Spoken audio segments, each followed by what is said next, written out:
And we are finally live. Beautiful. It's been a long time coming. It has, Guy, man. Hey, it's a fucking pleasure to meet you, man. You're one of those profiles that I don't know if it's because of your cocktail name or just the conversations that we've been having, but I've been really looking forward to speak to you, dude. Man, it's a pleasure to hear. Beautiful to be heard and had here. And I gotta say, it was really interesting for me, at least, on the opposite side, to be asked about it. Like, do you want to talk about your cocktail? Do you want to spread goodwill? For me, that was like an obvious answer. Of course, that's why I'm here. But yeah, the opportunity and the chance. I mean, hats off to you. Thanks, dude. It's one of those things. It kind of throws people. It started off with a couple of hangouts. Shout out to Mispah and Envious and Mel over in LA. They were my first three, and it started off as just kind of, is this going to work? Is this not going to work? And people really felt perplexed. They're like, okay, why are you trying to promote my drink? Uh, and for me, it's not about competition. For me, I'm using Bacardi Legacy as a platform for personal reasons. I want to meet people. And I like to think that I'm a helpful guy, and I like to think that I'm personable and charismatic. And if I can meet people, help my cause, help your cause, then it's win-win-win. And how can anybody lose? Yeah, for sure. I mean, it's also another beautiful thing, I think, that most people don't know about let's call it the cocktail industry. We all love what we do. We all love people. We all love hosting. For us, helping each other is natural. It's normal. It's something we want to do. And the Bacardi Legacy, as you said, as a platform, we all approach it in different ways, but we all have an agenda of sorts when you come into it. For me, my biggest notion is saying this platform and social media and technology of today allows us to spread goodwill and to be more than just here we are, people doing our own drinks in our own places. So again, I feel the same way as how we can all support each other. We can all raise each other up. And it's way beyond just the cocktail that we serve or the couple of lines that we say in a competition. It's more about, are we actually doing something? Are we supporting each other? Are we a community that does amazing things? So yeah, for sure. Man, it's such a cool thing. I just spoke to Pete Hannah over on the east coast of the US, and we touched on that point that this competition is bigger than the drink itself. This competition is so encompassing, and it gives you such legs to do some really cool things. With Cuba's cocktail, the premise of it was being a radical thinker, right? And that led me to do online hangouts. That inevitably led me to meet new people. That inevitably helped my campaign.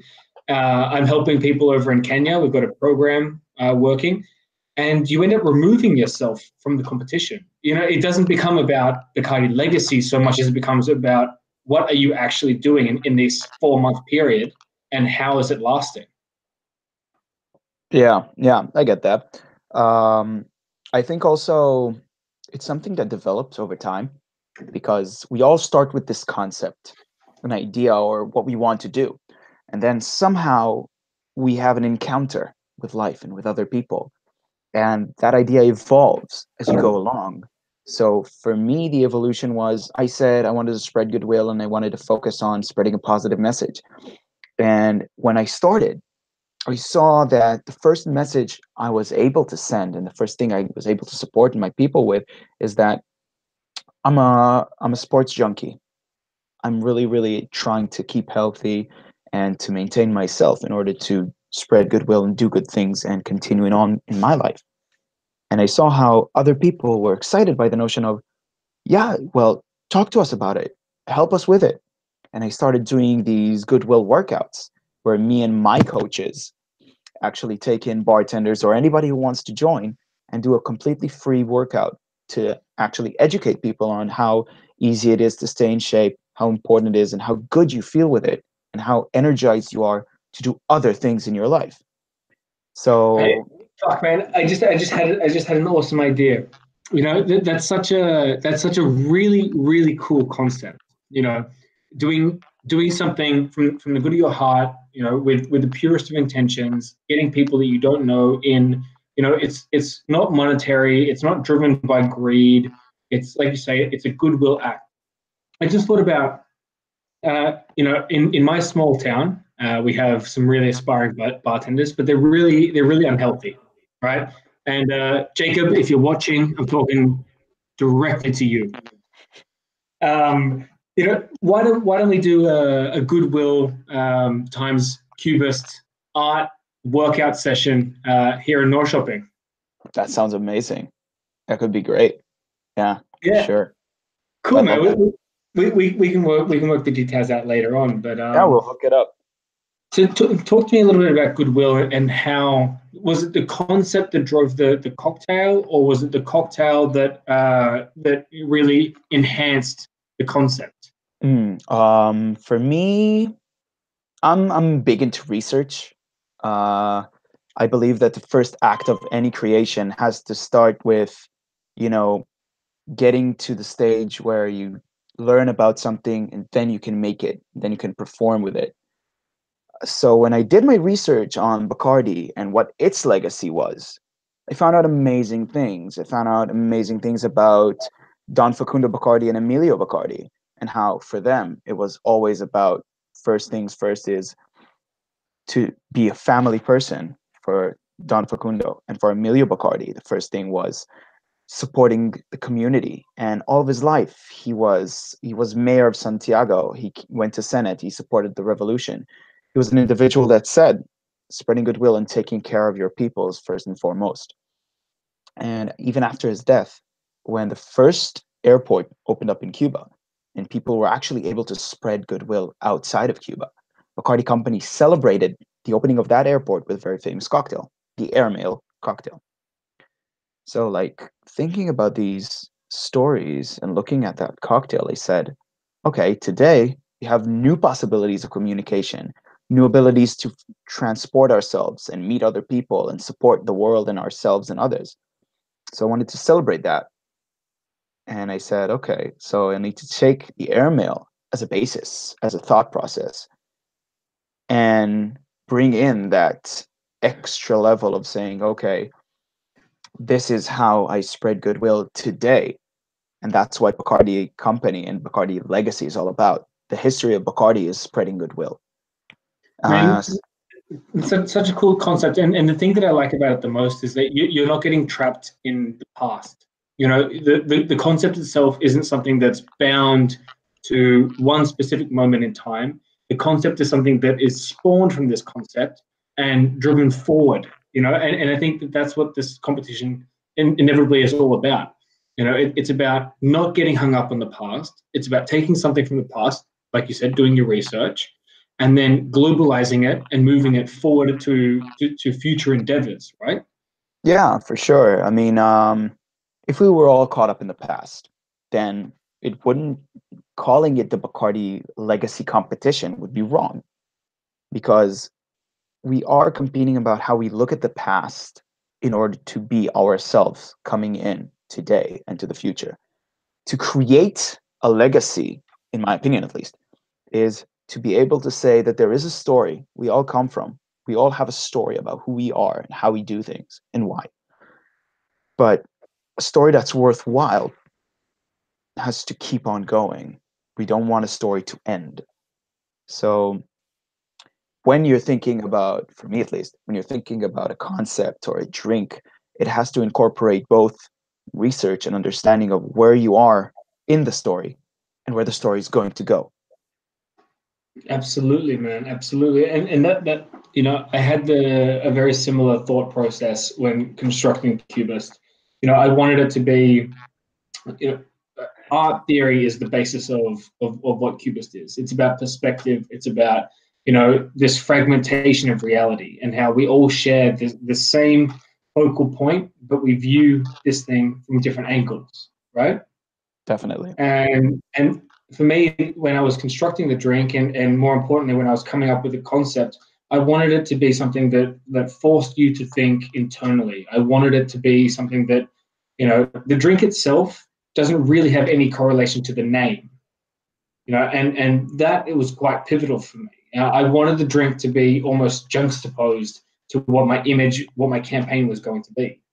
And I want people to see different aspects of the drink, dry with the vermouth and the sparkling, sweet with the honey water, sour with the lemon, a little bit, herbal and funky with the pastille, and boozy and bitey with the carta blanca. And it's one thing that what I'm finding is, people have no one person has one same unified opinion on the drink or the concept.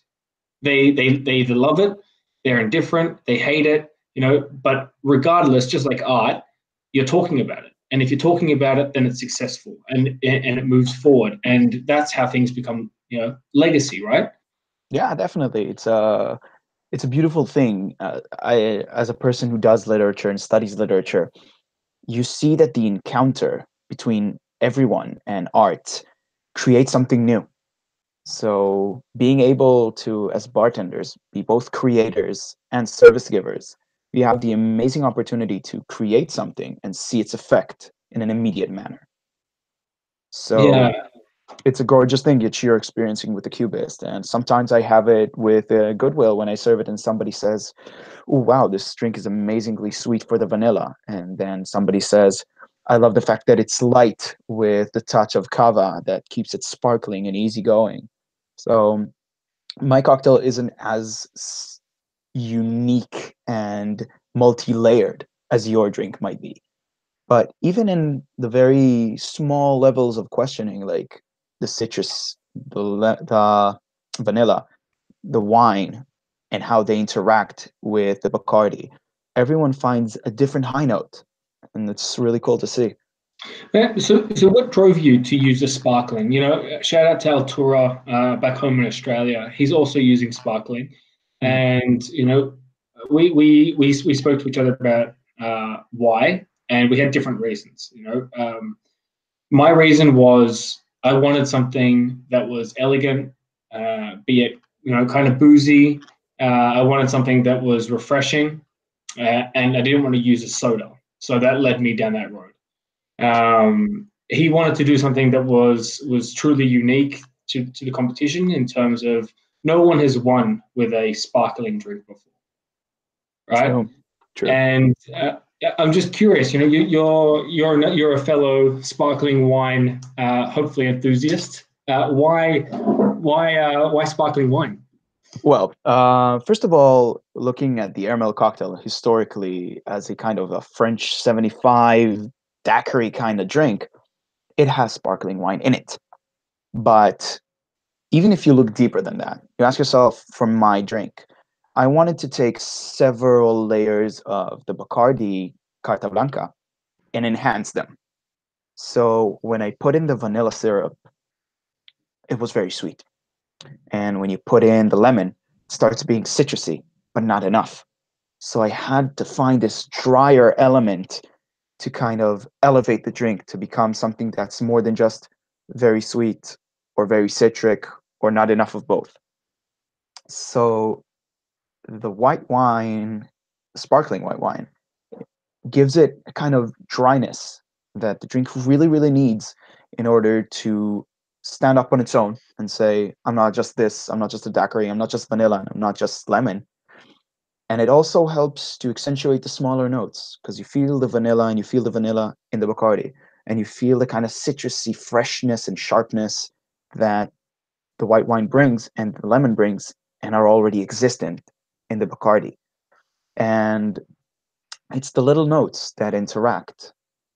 So white wine, well, sparkling white wine cava for me was something that even if I wanted to say, okay, I don't want to do classic airmail with sparkling wine, I had to because it ties my drink together. Yeah. And another controversial topic is when do you put the sparkling in? Do you put it in first? Do you put it in after? Depends. I'll be honest, depends. In my opinion, the best moment to introduce the sparkling white wine is immediately before your guest drinks your drink. If I could literally put the drink in front of it, wait for 3 seconds, and just before he reaches it to put the sparkling wine in, I would do that. But it depends really on how intense your service is. Because sometimes when you have like 8 glasses ready and you're going to start shaking, so okay, I'm putting everything in before, and then after I'm shaking, I just strain it over the cava and Yeah. let the sugars and the sparkling wine combine the two elements. Because that's what I find. And same thing with El Tura. We spoke about when if you're incorporating the sparkling after you've strained, what I find is that it's not incorporating properly, and you're getting a separation in flavor, right? And that took me ages to figure that out. I tried 1,000 different variants, and I knew that dealing with sparkling wine with a competition like Legacy, it can be quite dangerous because if you get to that final stage, and if your drink, if it's a millimeter or a milliliter too high, too little, if the wine didn't quite sit, if it didn't incorporate properly, then you've shot yourself in the foot.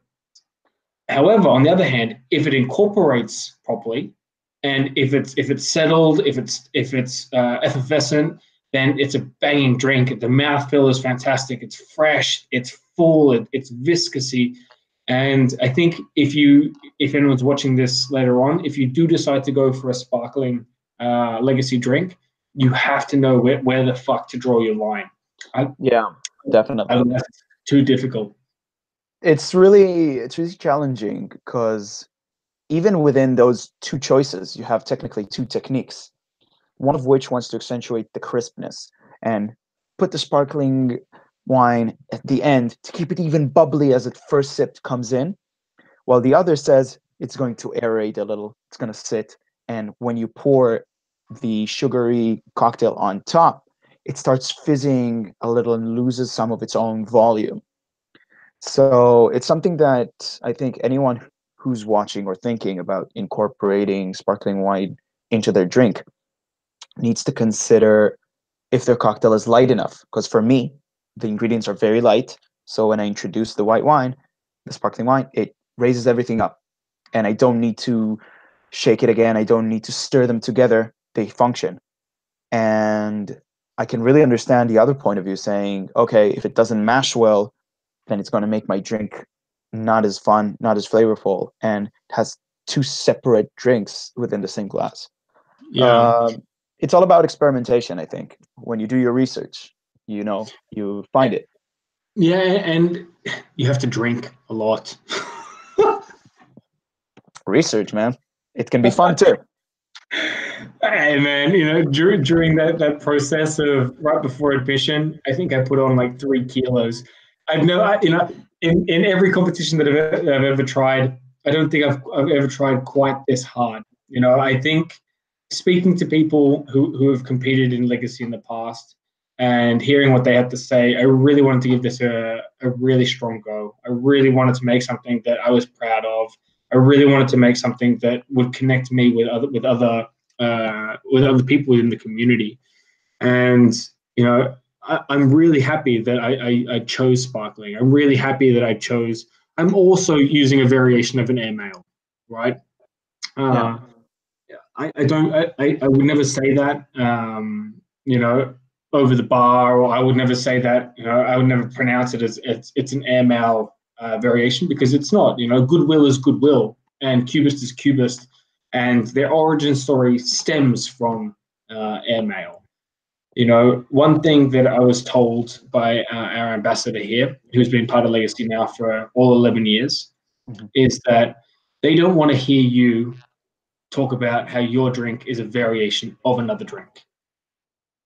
Right? Yeah, definitely. And Yeah, I think drinks as complex and as multi-layered as the Cubist, they can't be seen as a variation or a twist on another drink, because they bring in something so personal, they bring in something so unique and something so singular that you can say I was inspired, or this is the basis of my thought process, but the eventual outcome is so far removed that you can't say it's the same thing. And we're all talking about making new classics.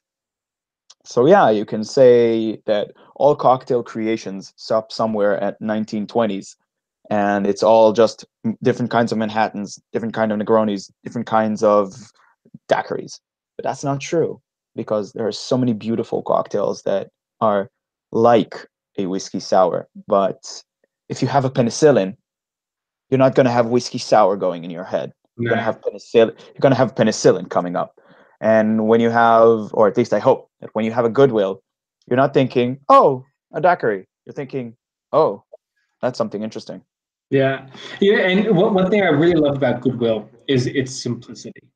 You know, I know there are a lot of drinks that are replicable. Of course, they have to be, but there is.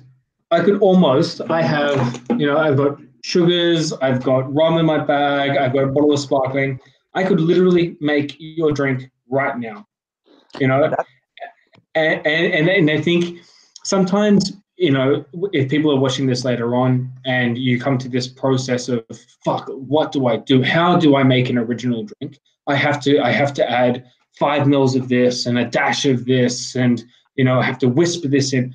No, dude, like it doesn't have to be so overcomplicated. If you can strip things down, find what you like, find a concept and a story that you're about, and strip it down and get it to a point where, as long as it's replicable, it doesn't matter how simple something may be, because it's about ratio, it's about mouthfeel, it's about overall flavor, and more importantly, it's about championing, Bacardi. yeah, definitely. I also think an important point to state out, there's several concepts, you can say, that have risen to the fore in our modern cocktail era, you can say. One of them is simplexity. Um, so we are in an age where we can do anything, we can get products from everywhere, and our understanding of flavors and profiles is so different than it used to be. So everyone can get caught up with saying like, okay, I need to make a special cashew bell pepper ginger syrup, which sounds great, but sometimes it's too much. Sometimes we get caught up in our own creations. And when you boil things down and you say, okay, look for the harmony, like in art, look for the harmony, look at the point where just enough brushes make the picture. And if you boil it down, you can get to a product that's harmonized, balanced, interesting, just by asking yourself, like I asked myself when I started making this drink, how can I make something where everything is tied together, but that is already known to you? I wanted this drink to feel nostalgic without ever drinking it. Yeah, So beautiful concept, man. thank you, brother. I appreciate it. I think it's one of those things that certain drinks, certain stories, certain people, they suit certain approaches. And if you do want to juice that banana, and if you do want to make a cookie syrup, do it and make it as simple as you possibly can. There's nothing restricting you from being that simplistic, right? However, if you find yourself overthinking things, and if I make my drink and I try it and I think, right, it's almost there. I really love the flavors, but I've got to add, tobacco syrup or something in there because it's unique and weird. I think that's pushing the envelope a little bit too far. I really like to think I'm at this point in my life now where I just want things to be simple. I want, I want my life to be simple. I want my drinks to be simple. I want the naming of my cocktails. If I could, I would name Cubist one. or two or three. Just boil it all the way minimalistic. So your personality has to come through and has to be reflected within that liquid. Yeah. In my case, or as I see it, bartenders have a dual nature at all times because we want to do the most amazing, most mind-bending drink that incorporates all the most interesting and extreme natures of ourselves. We sometimes forget that there's a person in front of us who might not necessarily be as alcohol and flavor savvy. He wants to have a good drink, wants to have a good Yeah. time. And he doesn't care about that. I bet I can pull off a special dark chocolate and sage kind of cream on it. He can enjoy it and be at peace without judging it to its downward component. But for me, especially with the name, I'm so into literature and to names, and I'm doing my master's in Elizabethan literature and the theater. So we see Shakespeare. With every name, there's a little something. Even the name says something about the character. So I want when somebody asks for my drink, the very act of looking at the drink, even if he doesn't know the recipe, doesn't know the ingredients, before he started reading the description, he says Goodwill. There's something I want to do in it. There's something that's seductive with that name. I don't know why, but I feel like I want to tell people I had a Goodwill. Man, did you study psychology at all? I didn't study psychology per se, but in order to talk about literature, you have to know that there are so many psychoanalytical points that are Yeah. amazing when you talk literature. So you Man, have to analyze it. it's almost mentalist in the way that you're naming that drink, and I think that's a great point that we're kind of leading into now is the name, right? And if you could name your cocktail, shut up and drink this drink now, you know, that would work. And like you said, naming it Goodwill, it's almost kind of subliminal in a way. It jumps out at you. It's not Daiquiri number 5, or it's not whatever. I think it's a really cool name, and I'm also a fan that it's not Spanish. I like the fact that you're staying native, to yourself. I find a lot of times, and Spanish, there's nothing wrong with Spanish names, not at all. But for me, I find if you don't have that connection, and if you're standing up on stage and you can't say, la vergüenza, then maybe don't go down that route. So Yeah, I completely agree. I think, first of all, I'll take the Cubist then as a great example of naming a cocktail in a way that reveals something and is immediately recognizable. When you give a name to a drink, you're somehow setting its character in stone. So calling a drink Cubist, the moment somebody reads this, he's like, okay, what is Cubist? Do I even know? Yeah, I do. Cubist is a kind of new and different formalistic form of art. So the moment he reads this, he understands that there's an artistic process within the drink. And naming a drink is super crucial because of that.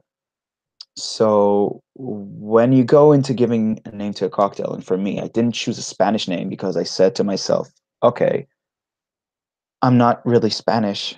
And although a lot of people do it in order to honor the Spanish speaking roots of Bacardi, I am not Spanish myself.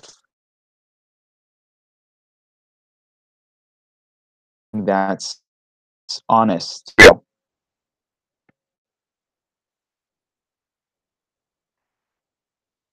So, yeah, that's kind of one of the things I was pursuing. I think you're no longer with us. Your laptop must have jumped or frozen or anything. Maybe we can pick this up in a moment. Let's see.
All right.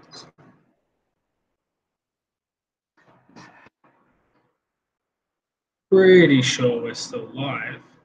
So I just my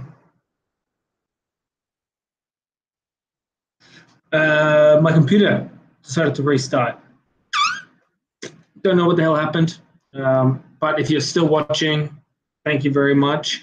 Guy's going to be back on in about 2 minutes, hopefully. So I suppose now's a great time to talk to you about what Cubist is. So I use 45 mils of Bacardi Carta Blanca. I use 20 mils of Martini Extra Dry. I use 2.5 mils of a pasty, 20 mils of a honey water, and that's 1-to-1 ratio. 25 mils lemon juice. Shake that bad boy together, and then I incorporate prosecco into that.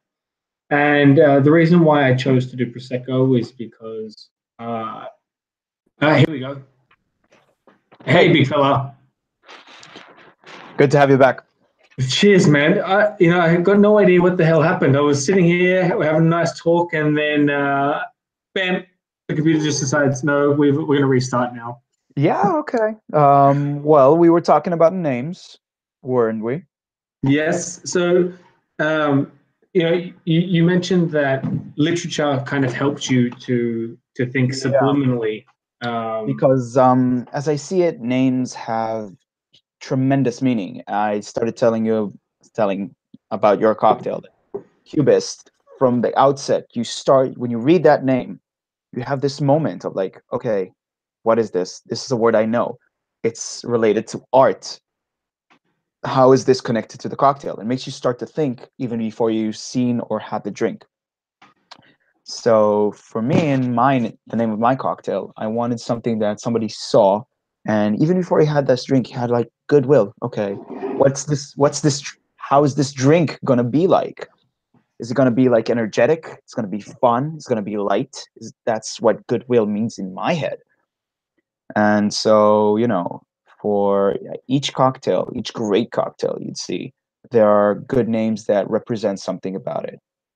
Now, I didn't choose a Spanish name myself because I said, I'm not Spanish. I'm not a Spanish speaker. I understand the idea of wanting to salute the Bacardi company in its Spanish origins, but it also feels like kind of being fake, kind of pandering when I'm saying, okay, I'll take a Spanish name, even though I don't speak Spanish. In Israel, I barely hear Spanish. And I wanted to do authentic things. It's also the reason I went with lemons and not limes, because I have a lot of lemons. I have lemons growing in my next door, but I can barely get my hand on limes. So it would be super fake of me to say, yeah, this drink is totally replicable and you can easily make it when I can't make it with limes every day. Yeah. And that was a huge thing for me as well, using lemon. I live in a really frigid climate, and limes are really expensive. But lemon's so easy. So when you're compiling your drink, and when you're understanding, okay, like these components work. Also think about cost, because if I'm asking you, Guy, in Israel to make my drink, and if I have lemon juice, if I have cognac, if I have this or that, are you going to be willing, no matter how much goodwill you have, are you going to be willing to put that drink, on a menu? Yeah, I think that it's another thing to think about when you're designing a classic cocktail. The idea of a classic cocktail is that no matter where you are in the world, it's going to be possible to make and easy to understand. So when you're designing a cocktail that wants to speak in that language, so you have to think for yourself, am I being honest here with me? That's the first layer. If you can make it easily in almost any bar, then you're starting something. And then you're saying, okay, but if I go abroad, for example, I saw a beautiful cocktail from one of our co-competitors using a type of banana liqueur. Now, it sounds beautiful, but I can't get banana liqueur in Israel for the life of me. So unless I decide, okay, I really want to make this drink, so let's go and make banana liqueur, I can't have that. Yeah. So for me, at least, I wanted a drink that, as you said, it's like you can almost look around in the room and say, okay, I have vanilla extract, a little bit of sugar, got a lemon lying around here somewhere. I can surely get a sparkling wine somewhere, and all I need now is the Bacardi Carta Blanca. Yeah. Yeah, it's a huge thing, and it also helps drive your campaign as well. You know, you can make life quite easy for yourself, or you can make life quite difficult for yourself. And I'm finding that the campaign side of things, I'm trying to simplify everything. You know, I have two children. I've got a full-time job. I work in a bar. Bacardi Legacy, it's like a full-time job. You know, I don't have the ability to be traveling all around the world doing guest shifts. I don't have the ability to be convincing people to make things. I just wanted to send, make contact, send a recipe, have you say, look at it and go, yeah, I've got all of that. You know, let's go, let's do this. But I'm curious, Guy. What's your plan with your campaign? With Goodwill, I think to myself, wow, there's so many different avenues that someone could do with these cool activities, cool activations. Well, I had a lot of great ideas that I wanted to utilize, but as you know, the Bacardi competition in itself is also a competition of how can you organize things. And as you said, most of us are busy people with full-time jobs and with other responsibilities that we can't just say, okay, I'm throwing everything out there to have fun, to do Bacardi Legacy, to spread goodwill. So for me, it always starts with the simple things, with things that I can do in the bar. Can I spread goodwill quite literally and make people happy, make people aware that they should be happy, that they are coming out here to have fun, and that's why I'm here for them? Can I spread goodwill in the sense of these workouts that every person that comes in and does the workout, he feels better afterwards, and it's an easy workout that he can do any other day of the week, and he says, "Oh, right, I actually know what I can do with these 20 minutes I got with nothing else to do." A very, very important aspect for me is also charity. And I have some big charity events coming in where I'm using some of the supplies from the Bacardi Legacy to say, hey guys, I'll bring the alcohol, I'll do the cocktail, I'll do it totally for free. And that's a beautiful opportunity I have through the aid of the Bacardi Legacy competition and company support. But, these are sadly steps that I have to take in little bites because at the first stage, you get just a very, very small uh, allowance for drinks and guest shifts and everything. And I'm really having a hard time finding sponsors because there's like big events I want to do with, yeah, let's do a whole day of events with a workout and seminars and healthy food. And afterwards, let's go and paint fences, help the elderly. But these are things that people start saying, okay, you need a budget for this and you're not going to get it from me. Mm-hmm.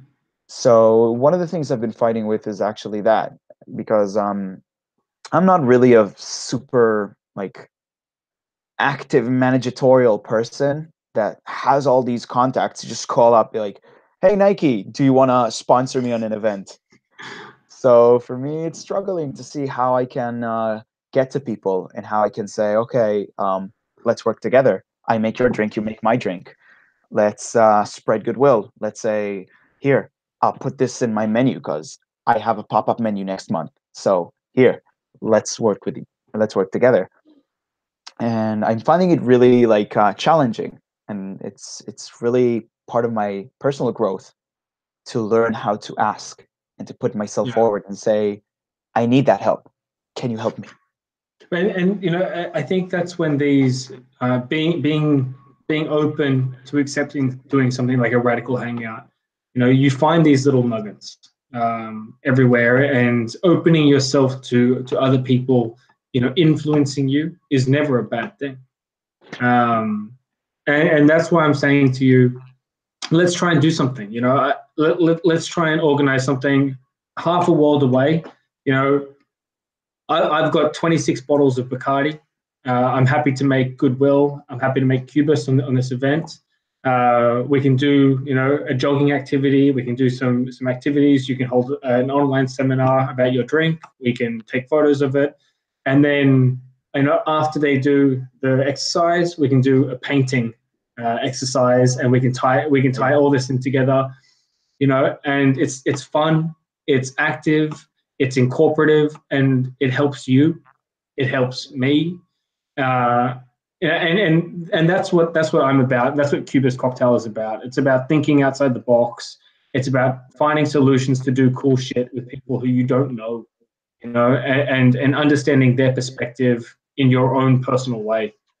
Yeah, and the beautiful thing about it is, again, as I said, I I would never do this.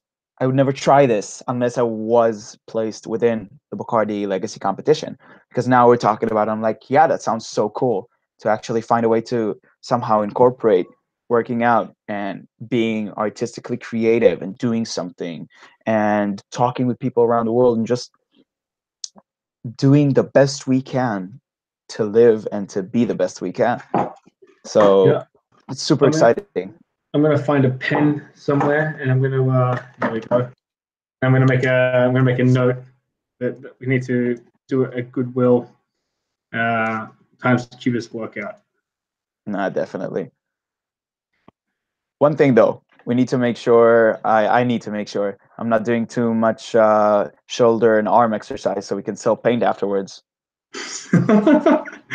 You'll be fine, man. We'll work on our. I don't know. You figure out the program, but we'll nut that stuff out later on. Yeah, But tell me, we'll take it. when's your final? When's the Israeli final? Well, there's not an official date quite yet. It's supposed to be somewhere around the 15th of February. That's like the ballpark we were given. We're really cutting it close to the national final, the international final. It's beautiful on the one hand because it gives me all the time in the world to try and run as many things as I can. But on a very honest note, I'm tired as fuck. There's just so much. There's just so much things. I just do not need the added pressure of how many posts have you done this week? Don't you Yeah, feel guilty about that? So yeah, it's exciting and it's so much fun. But yeah, I can't wait to finish this section of the competition. yeah, and I think if anyone that ends up watching this, I'm one person that I have a plethora of ideas constantly. It's like every time I speak to someone, I'm like, "Fuck, we should do this! Oh my god, that'd be so cool!" But the longer that you leave it, if you're not aware of when that date is, if you're not aware of other things that are going on, if you're not aware of, is there a red thread in this activity, uh, you can really be compiling a lot of stress on yourself, and you have to focus on that final presentation as well. You have to be mentally prepared. You have to have your speech done. You have to look right. It's And you have to come in. You have to come in very, very focused, because in my experience in cocktail competitions, 90% of people who get put off while they're on the stand, while they're talking, are people who, like, it's beyond just having your speech and saying it 20 times. Okay, you've done it. You know your own speech. But when your whole concept, when your whole idea, where everything speaks the same language, and you say, okay, my presentation speaks the language I wanted to say. You need to plot it out. You need to set a course. So for me, one of the things is to jokingly say, okay, you looked for an ambassador, didn't you? Well, opening a map with little dots and say, here, this is the places my cocktails reached, without any other event or progress. I got my word out there. I don't know about my competition. This is what I did. And so for a competition as complex and multi-layered as the Legacy, that is not like world class where you say, okay, I've made my drink, it's as best as I can do it, let's rock it out of the park. Here, you need to strategize beforehand. So you need to know what you're building on. You need to know what your concept is. You need to know how you're going to sell whatever it is that you've done. works. So I think, as you said, you need to put out these markers on your own date. Say, by this date, I need to talk to this many people. By that date, I'm doing everything. And yeah. Yeah, man. You know, I live a very chaotic life, and I'm not one person to live by a schedule. But what I found was Legacy has really put me on a schedule, right? I'm learning how to organize and plan. You know, dude, I have 65 hangouts lined up. That's gorgeous, man. That's beautiful. And Challenging, but beautiful. Mate, you know, shout out to Peter Hanna for putting up with me on the train leading up to this. I was on a train from Stockholm, from Norrköping to Stockholm. It's 2.5 hours, and I was using the Wi-Fi from my phone. You know, and I'm sitting on the train like this. I'm like, yeah. So tell me about your legacy, dude. Well, you know, it's part of the experience, I think. Yeah, man. And I think for me, it's about how can you help other people, and how can they help you? You know, you need to be able to open those links with your fellow competitors, because at the end of the day, if you view this as, you know, me versus Guy, or me versus Peter, or me versus Ray, you know, for me it would become very toxic. And that's not what I'm about. That's not what my drink is about. My drink is about inclusion. My drink is about perspective. It's about fragmentation of ideas. And, you know, I mean, just now, maybe you can see there, I'm going out tonight in Stockholm. Yeah. And I'm going out with my fellow competitor from Sweden. We've never met really before this competition. And I hit him up. I said, hey, let's go out in Stockholm. Let's go order some legacy drinks, and let's go have some fun tonight before London. Yeah, man. And sounds so amazing. I'm going to go out. I'm going to go order your drink. I'm going to take some shots of it. You know, spread some love. Oh, man, that's going to be beautiful. Definitely. I'm just like, tomorrow, I'm going on a plane to do a guest shift at the Lost and Found. So, you know, Amazing. There's a lot of people coming there. So it's not like, the beautiful thing about it for me, it's not a guest shift that are like, oh, I need to start presenting my drink abroad, I have to go. No, it's everyone coming in, everyone making their drinks, everyone cheering each other on. So that's the concept I'll stand behind. Definitely. Fantastic, man. Fantastic. Well, buddy, I'm going to have to jump off. Cheers, man. You have to go cover a shift. Yeah, I'm just I'm a bow tie away from disappearing into the night. Dude, you know, I've been looking forward to speaking with you for weeks now, and you know, I can't wait to talk to you again soon. You know, let's do this again. I know we're gonna have another hangout, so we can organize this workout, this art project. Sure. But mate, it's been an absolute pleasure talking about how to create a legacy, how to name a drink, and you know, how to use sparkling in the right way. So I think it's very informative. Yeah, man, it was a pleasure for me. And, you know, sometimes talking it out makes you understand better things you had in your head.